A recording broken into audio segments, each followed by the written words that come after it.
bafo boni dwenga na ho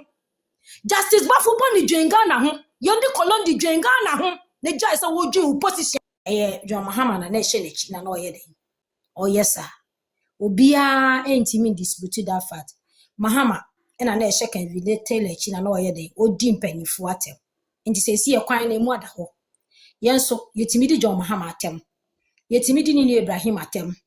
likewise Jack Daniels ohin da mahin yetimi di na atem ye she NDC ohin bi oye affiliated to NDC bia wo si yetisi ni so ne ye bona da pa kama na ka na busuafo ni na because the same thing yesu Kevin Taylor atendidie no wa kire ye nti yenso ya copy lifestyle because yetimi hu se na ma omode ba power aha nti yenso ye be the same thing bi ne mum justice Amadu Tanko ni na sefo ne de ye ka kire wo so ma ye NDC ma ye NDC bid right omo kan hu se Dr. Bawomi aba 2029 no 7 January no yekoto aba December 2028 no mo tese ye kan aba no ibi aka one kra na aka se Dr. Bawomi awi ni promo starting pack on niam because Dr. Bawomi anyu omadi a yanka se beba omo office ho ye beba be chiom Matthias of Uganda ye hu so mo ambuo e na o matena ho ama Kevin Taylor e di judge enim atwitwiri form omo colleague judge o enim atwitwiri form enene omakwa shi Kevin Taylor case no se Kevin Taylor nkodi free wa fa VIP so free ene wa sha max e bia no follow COVID protocol. Let us give him the benefit of the doubt. See COVID ka ba nti be bia all ba no the COVID ba nti no aja wo follow protocols nti na wa she max no na embom wo vice president a wo mani betina wo fie wo so ye ba tan bone wo fata wuo wo fata se wo san ya rebio because ni hu maami oye ba tan bone se bi da ya bo nyonko ba maami ya kana no atum se wonte ena anu ya wo yare na nkrofo obompa ya ma we won sample se fata se ye bompa ya ma na bra vice president obia kwone na ompa ne nkoto dwani ma won mompa ya nsire ruade se de ye se ruade nku ya tanfo no so far not the way to live no vice president oni Mahamani no mo fata owuo wo so nyankopon ye den eku won because bonsam ankasankasa na sa asofo we mo any bishop wa kuku da ma trofo bishop yi akofa na baba ye den abetu yeso ene ne Ghana ye lawless country obi emumra obi aso ya de open na oye den oye obi eni oba beche with the voice say contempt nya ba be discuss na sa wo judge kun woni mo beche contempt a ke be boni duan kasa because Kevin Taylor timi didi unyon ko judge atem na so ma na ko free ya yes you won kwansa mo judges 5 na mo kotena case with the exception of baako na odi sente ye mu ni na mo for ye be ye mo ire na mo ma visa mo ire no mo jimi mo ire no mo nyimu nyansa wo kunu kotena case ni so na wo so ka kire wo kunu se me kunu wafa Bible dia swear so obedi no kware wasua law ni so obedi no kware wo mo atanchia enne wo kotena case yi so me siraw koka no kore but omo nim se omo ba no mo be ye NDC adwuma so se John Mahama na di omo ye den e bae yo bafo bani kwaso awa ya ade mo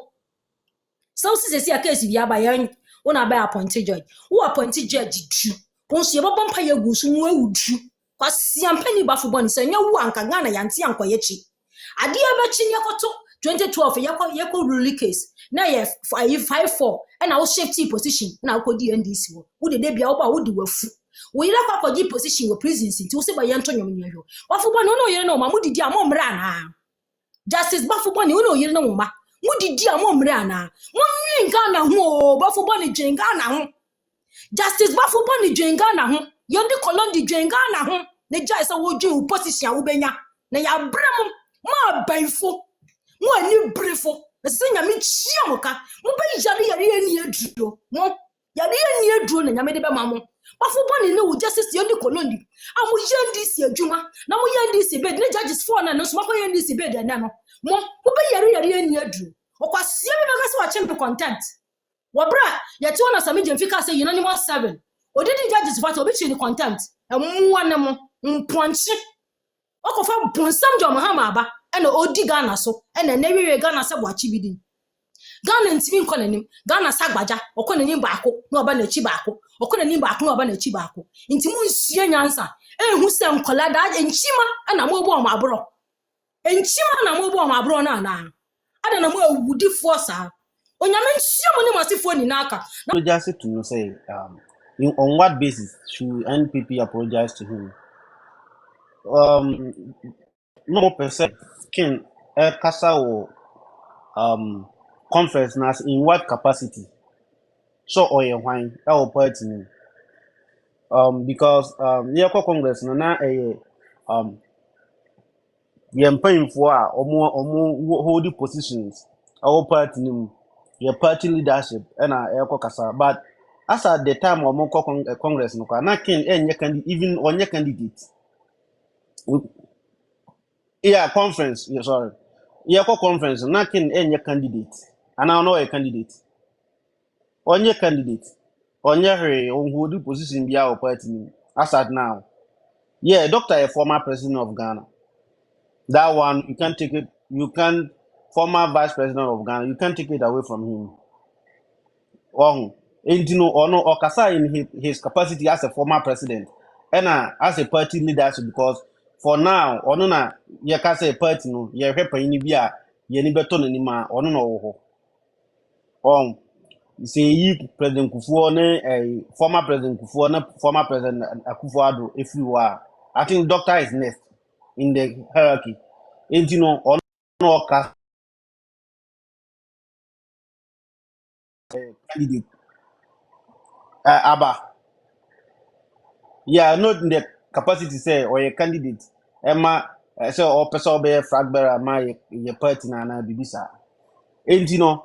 me share omo a me who say is about issue between intelligence and stupidity. They are trying to create a scene or issue and as a hello. What you mean? We'll be in a face me ba. Me man message. They are trying to create issue because they had nothing to talk about. Omoko hono na omo adwin na say omoko criticism e wo ho. Wo hwe the way our music started were outside. Ah na nko mo de badge in na. Yes uni mra umu mra so.